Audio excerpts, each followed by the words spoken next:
As we start this week, there is a portion of scripture in Ephesians 3 verse 20. It says, "Now to him who is able to do immeasurably more than all that we can think or imagine." I'd like you to know, as you start this week, that there is a God who is able to do. You know, sometimes we run short of ideas. Sometimes we run short of thoughts. Sometimes we just run short of capability, and we reach a point in stage, we reach a time where we feel that we cannot do. We are inadequate. There is nothing we can do.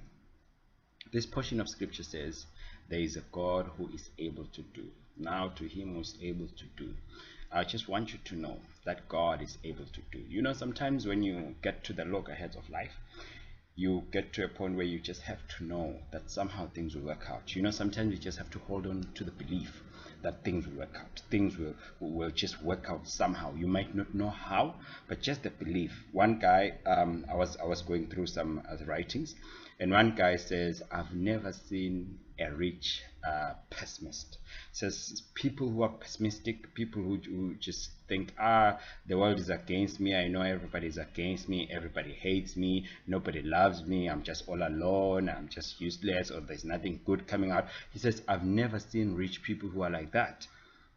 But he says the people who are rich are not necessarily people who haven't gone through stuff, are not necessarily people who haven't failed in life, but these are people who have always said somehow things are gonna work out. I was listening to some rich speaker through the internet, and this guy was actually saying, every time I failed, my failure led me to my success. So these are people who believe that somehow things are going to work out, even when they feel inadequate, even when they feel they are unable to do, but they know that somehow things are happening right. Though I might be at a point which I envision or which I see to be a wrong place right now, I might think the world is crashing against me or the world is crashing on top of me. I'm just in this place and things are just crumbling all around me. He says, whenever I go to that stage, I would just discover that somehow I was being led to my success. So you find that these people are saying, I never stopped, I kept believing. I want you to have that same belief this morning,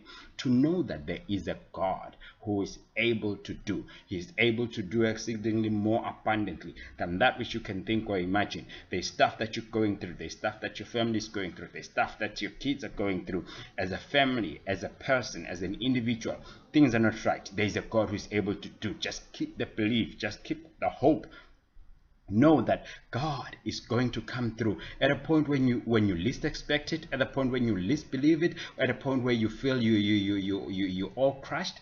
He is going to come through for you, because he is able to do exceedingly more abundantly. The point is, he is able to do. When you feel you can't do, don't worry. God is able to do. You just know somehow things are working out for you. Things are happening the right way. Somehow you look back at this day and say, Lord, when my mom passed on, thank you. There's a man who says in the book of Isaiah, during the year that King Uzziah died, I saw the Lord. He says, when things were happening the other way, God was revealing himself. God was showing himself. He showed up in my life. So that is what I believe God is doing in your life today. Whatever you're going through, just know God is able to do. Even when you cannot do, even when you are unable to do, when you need that promotion, you need to get to that job, God is able to do. And I believe he'll do it for you today. I believe he'll do it. He'll come through for you in the mighty name Jesus. Enjoy and have a great day. See you next week. Bye-bye.